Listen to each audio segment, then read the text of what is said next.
ॐ तव कथामृतं तप्तजीवनं कविभिरीडितं कल्मषापहं श्रवणमङ्गलं श्रीमदाततं भुवि गृह्णन्ति ये भूरिदा जनाः।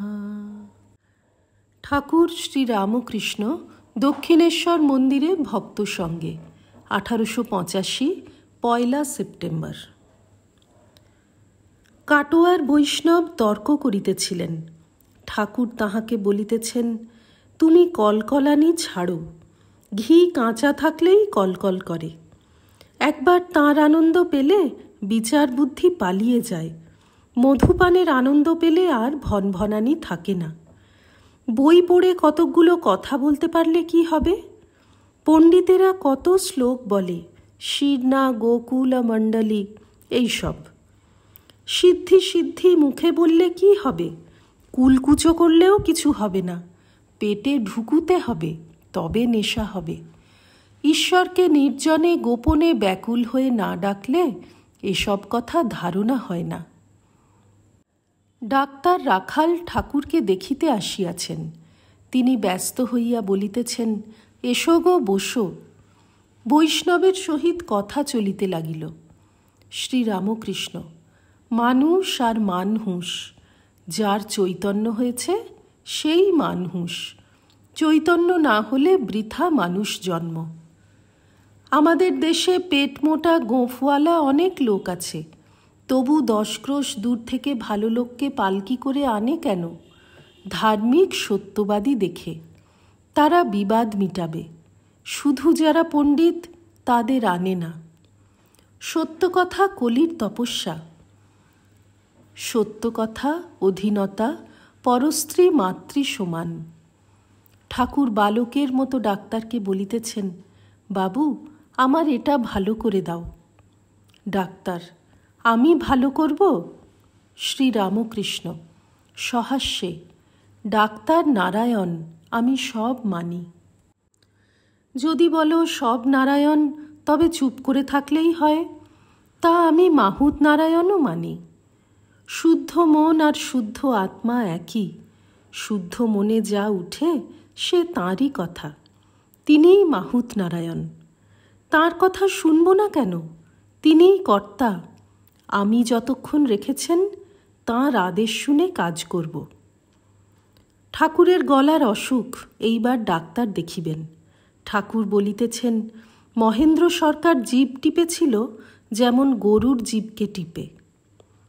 ঠাকুর আবার বালকের ন্যায় ডাক্তারের জামায় বারংবার হাত দিয়ে বলিতেছেন, বাবু বাবু তুমি এইটে ভালো করে দাও। ল্যারিঙ্গোস্কোপ দেখিয়া ঠাকুর হাসিতে হাসিতে বলিতেছেন, বুঝেছি, এতে ছায়া পড়বে। নরেন্দ্র গান গাইলেন। ঠাকুরের অসুখ বলিয়া বেশি গান হইল না। 11 পরিচ্ছেদ। ঠাকুর শ্রীরামকৃষ্ণ মধ্যাহ্নে সেবা করিয়া নিজের আসনে বসিয়া আছেন।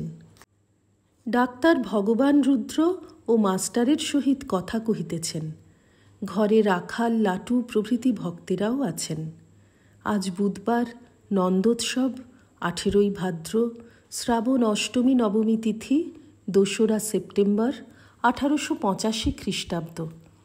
ঠাকুরের অসুখের বিষয়ে সমস্ত ডাক্তার শুনিলেন।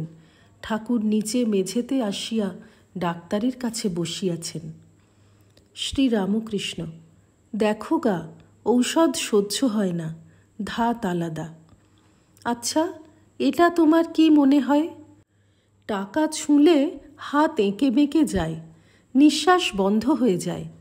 আর যদি আমি গিরো বাঁধি, যতক্ষণ না গিরো খোলা হয় ততক্ষণ নিঃশ্বাস বন্ধ হয়ে থাকবে। এই বলিয়া একটি টাকা আনিতে বলিলেন। ডাক্তার দেখিয়া অবাক যে হাতের উপর টাকা দেওয়াতে হাত বাঁকিয়া গেল আর নিঃশ্বাস বন্ধ হয়ে গেল। টাকাটি স্থানান্তরিত করিবার পর ক্রমে ক্রমে 3 বার দীর্ঘ নিঃশ্বাস পড়িয়া তবে হাত পুনর্বার শিথিল হইল। ডাক্তার মাস্টারকে বলিতেছেন, অ্যাকশন অন দ্য নার্ভস, স্নায়ুর উপর ক্রিয়া। ঠাকুর আবার ডাক্তারকে বলিতেছেন, আর একটি অবস্থা আছে, কিছু সঞ্চয় করবার জো নাই। শম্ভু মল্লিকের বাগানে একদিন গিছলাম, তখন বড় পেটের অসুখ। শম্ভু বললে, একটু একটু আফিম খেও, তাহলে কম পড়বে। আমার কাপড়ের খোঁটে একটু আফিম বেঁধে দিলে। যখন ফিরে আসছি ফটকের কাছে কে জানে ঘুরতে লাগলাম, যেন পথ খুঁজে পাচ্ছি না। তারপর যখন আফিমটা খুলে ফেলে দিলে তখন আবার সহজ অবস্থা হয়ে বাগানে ফিরে এলাম। দেশেও আম পেড়ে নিয়ে আসছি, আর চলতে পারলাম না, দাঁড়িয়ে পড়লাম। তারপর সেগুলো একটা ডোবের মতন জায়গায় রাখতে হলো, তবে আসতে পারলাম। আচ্ছা, ওটা কি? ডাক্তার, ওর পেছনে আর একটা আছে, মনের শক্তি। মণি, ইনি বলেন এটি ঈশ্বরের শক্তি, আপনি বলছেন মনের শক্তি। শ্রীরামকৃষ্ণ ডাক্তারের প্রতি, আবার এমনি অবস্থা, যদি কেউ বললে কমে গেছে তো অমনি অনেকটা কমে যায়। সেদিন ব্রাহ্মণী বললে 8 আনা কমে গেছে, অমনি নাচতে লাগলুম। ঠাকুর ডাক্তারের স্বভাব দেখিয়া সন্তুষ্ট হইয়াছেন। তিনি ডাক্তারকে বলিতেছেন, তোমার স্বভাবটি বেশ। জ্ঞানের 2টি লক্ষণ, শান্ত স্বভাব আর অভিমান থাকবে না। মণি, এর অর্থাৎ ডাক্তারের স্ত্রী বিয়োগ হয়েছে। শ্রীরামকৃষ্ণ ডাক্তারের প্রতি, আমি বলি 3 টান হলে ভগবানকে পাওয়া যায়। মায়ের ছেলের উপর টান, সতীর পতির উপর টান, বিষয়ীর বিষয়ের উপর টান।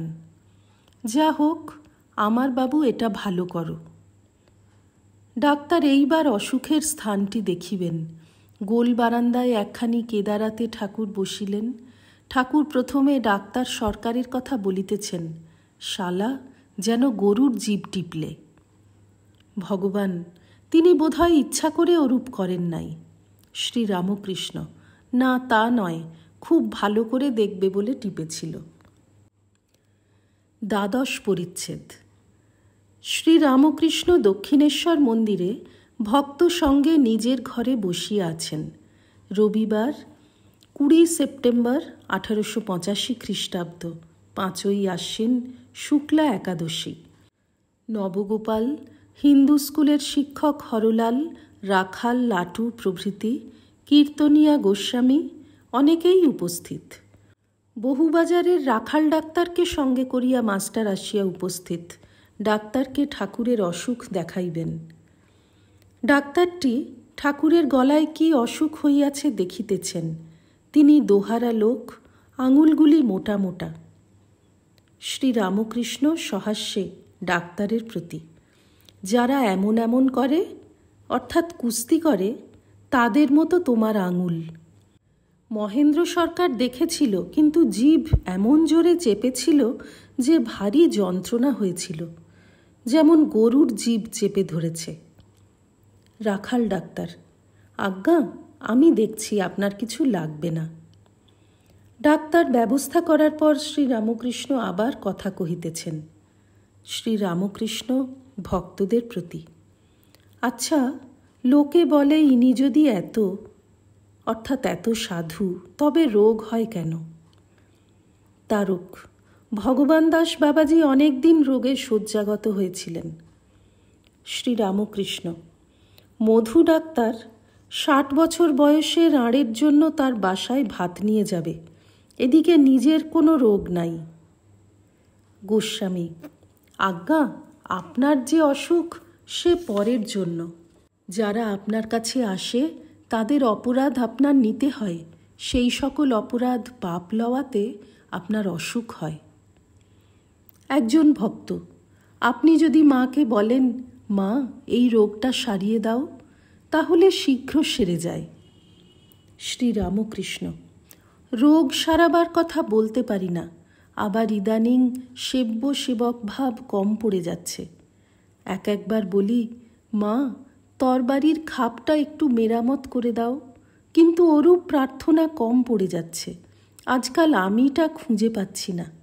দেখছি তিনিই এই খোলটার ভিতরে রয়েছেন। ॐ निरञ्जनं नित्यमनन्तरूपं भक्तानुकम्पाधृतविग्रहं वै ईशावतारं परमेशमिड्यं तं रामकृष्णं शिरसा नमामः। श्रीरामकृष्णार्पणमस्तु।